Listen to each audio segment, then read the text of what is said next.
Então, meu nome é Adriana, tenho 36 anos, é, sou mulher trans desde os 16, que foi na época que eu me descobri mulher trans.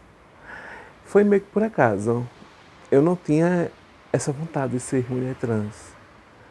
Eu sabia que eu era homossexual na época, mas eu não sabia que eu ia chegar a tanto, de fazer até modificações no corpo e tudo mais.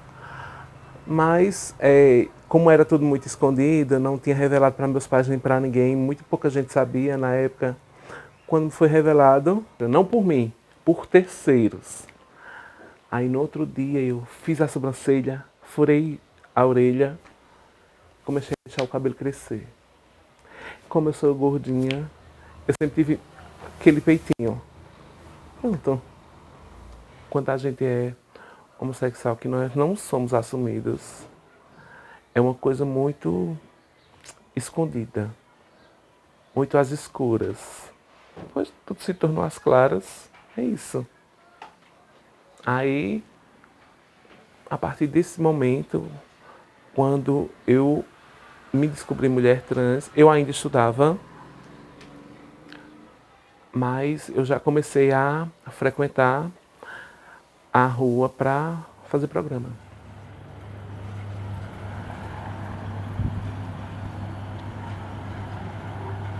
Eu me descobri trans dos 13 aos 14 para me assumir realmente, assim, assumir a minha identidade com 15. Ou seja, foi bem cedo. Em época de escola, ensino médio, foi difícil porque já faz algum tempo e nessa época a discussão de gênero não era tão forte quanto hoje. Então eu meio que era o primeiro em tudo. Eu era o primeiro homem trans a pedir, solicitar o nome social. Eu era o primeiro homem trans a ir no médico e pedir nome social. Entendeu? Era meio isso que acontecia. Eu era presidente do Grêmio, do colégio, e eu era muito respeitado pelos alunos, mas não era respeitado pela gestão. A gestão tinha resistência em relação ao nome social, em relação aos meus comportamentos, tinha marcação, houve problema em relação a banheiro, teve toda uma questão, uma opressão dentro da escola. Com os meus pais, com a minha mãe foi mais fácil. Né? Eu acredito que com a mãe sempre é mais fácil, na minha opinião. O pai tem uma maior resistência pela questão religiosa que ronda o nosso país, né?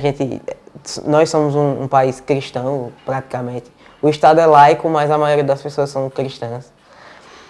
Mas com o tempo a gente conseguiu se adaptar e hoje em dia a minha família me respeita em relação à minha identidade de gênero. Com a minha mãe, de boa, porque afinal de contas, mãe é mãe. Mãe tá sempre do lado dos filhos. E meu pai não, meu pai era muito bruto, muito ignorante. Mas, assim, quando a gente se assume, independente de virar trans ou não, da parte do pai é sempre uma coisa muito difícil, muito dura, até havendo violência. Da parte dele, não violência, mas ele ficou um tempo sem falar comigo. Quando eu fui para São Paulo, ele também não falava, mas, como eu falei, enquanto eu estava lá, ele estava doente. Ele disse que queria me ver pessoalmente. Aí pronto. Aí eu voltei. Aí deu tempo de tanto eu ver ele com vida, quanto ele me ver antes de partir.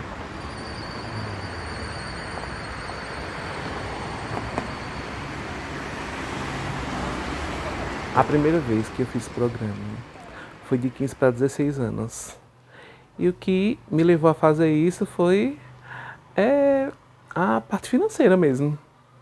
A parte financeira, umas amigas minhas já faziam programa e eu resolvi me arriscar para ver se daria certo. Eu trabalhava já com 17 anos carteira assinada, tudo mais. Aí a loja faliu, fechou. E eu perdi o emprego, não recebi nada, porque faliu, então sabe como é, né? A pessoa não recebe nada. Aí eu me vi em uma situação que eu estava morando praticamente sozinho, só estava morando eu e meu irmão, e eu precisava trabalhar e eu não vi outra forma de conseguir arrumar dinheiro. Aí, como eu já tenho amizade com as meninas trans, que geralmente são as que mais fazem programa, né?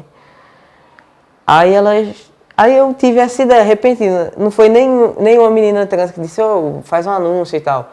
Eu mesmo pensei, pô, eu nunca vi um homem trans aqui em Caruaru em anúncio.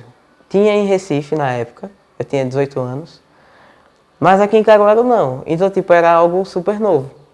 Aí eu pensei, eu vou arriscar, eu tô precisando do dinheiro, então eu não vou fazer nada de errado para arrumar o dinheiro, então eu vou arriscar nessa vibe de programa, entendeu? Aí foi assim, eu fiz o anúncio, aí no primeiro dia eu fui atender o primeiro cliente na casa dele. Aí eu fui muito inseguro tal, porque era a primeira vez, né? Aí ele me contou que era noivo, e eu fiquei meio julgando ele assim, tá, né? Mas aí foi normal, foi natural. Aí depois dele vieram outros vários clientes e eu vi que realmente dava dinheiro. Aí aí eu comecei a viajar também, eu saí da cidade. Aí eu comecei a me profissionalizar mais dentro da profissão. Na primeira vez que eu fiz programa, não, eu não tive medo, porque comparando com os dias atuais, claro que era violento, mas não tanto.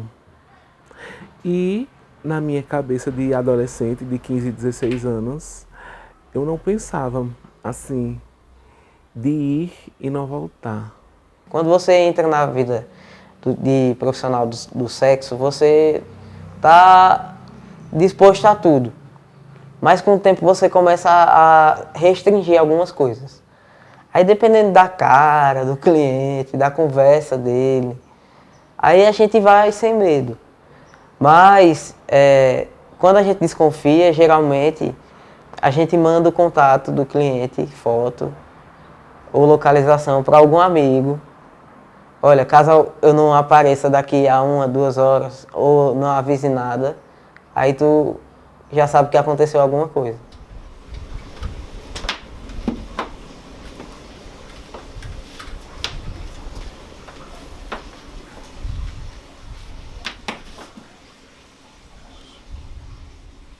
Quando teve o lockdown, impactou bastante na minha vida.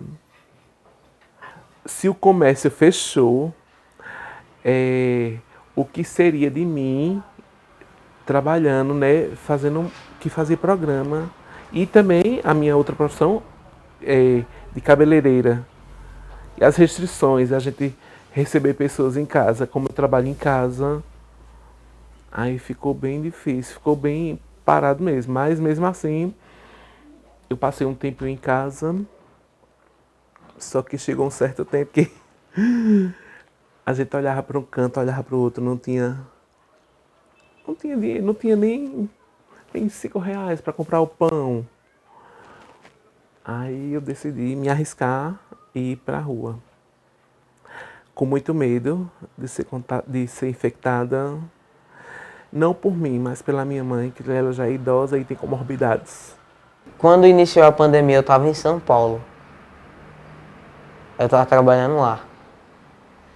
Daí, como lá era o auge, né? Tipo, o pico da pandemia estava em São Paulo. Eu decidi voltar para cá. Aí eu disse, não, eu não vou ficar em Caruaru, eu vou viajar. Fiquei um mês em Garanhuns. Aí lá, mesmo com a pandemia, eu continuei atendendo. Tentei respeitar a medida de segurança, atender o cliente de máscara, usar o álcool, mas é muito difícil. Existia um medo, né, da parte deles. Mas chegou uma hora que a gente deixou de fazer a medida de segurança. Pelo menos quando eu estava trabalhando em Garanhuns. E eu peguei Covid, trabalhando lá em Garanhuns. E continuei trabalhando com Covid. Eu sei que foi errado da minha parte, eu deveria ter feito o isolamento, mas ou eu trabalhava ou eu não tinha dinheiro para viver. Mas, infelizmente, eu não tinha como parar, entendeu? Eu tinha minha vida, eu tenho minhas contas, eu estava doente e estava trabalhando. Eu não parei de trabalhar, eu super entendi as pessoas que queriam continuar trabalhando, porque não tem como parar, não tem possibilidade de parar. Eu não recebia auxílio emergencial. Eu tinha que trabalhar, eu não tinha outra opção. E assim, de certa forma eu me arrependo de ter trabalhado doente, porque eu posso ter contaminado outras pessoas e causado mal a elas. Mas eu precisava trabalhar. Então não teve jeito, não teve outro jeito. O dinheiro que pegava, colocava dentro de casa, comprava algo que tivesse faltando, uma fruta, uma comida, um lanche, e por aí vai.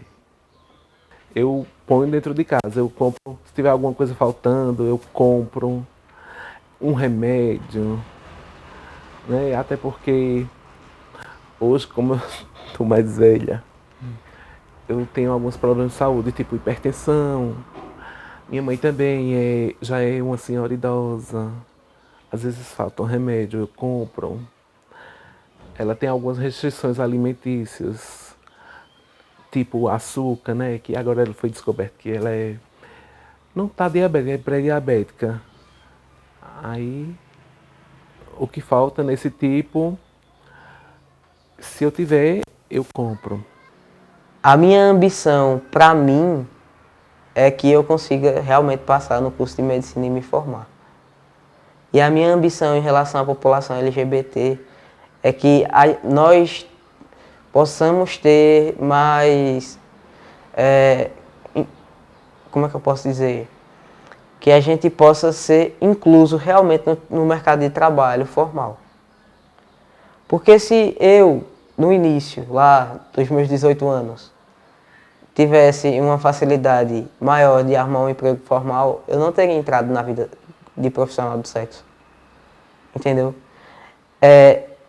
Que a vida de profissional do sexo seja uma opção e não uma única via para as pessoas LGBT e principalmente para as pessoas trans.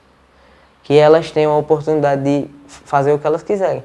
Se elas quiserem ser profissionais do sexo, que elas sejam, mas que se elas quiserem ser médicas, farmacêuticas, sei lá, dentistas ou qualquer coisa do tipo, elas também tenham a oportunidade de ser. Ou trabalhar em uma loja vendendo, ou trabalhar numa lanchonete, sabe? A minha ambição é que, principalmente as pessoas trans, tenham mais oportunidades no mercado de trabalho. O que eu espero do futuro, que a LGBTfobia tá aí, é muito descarada e também de uma forma muito velada. O que eu espero do futuro é que a sociedade, que a mente humana mude.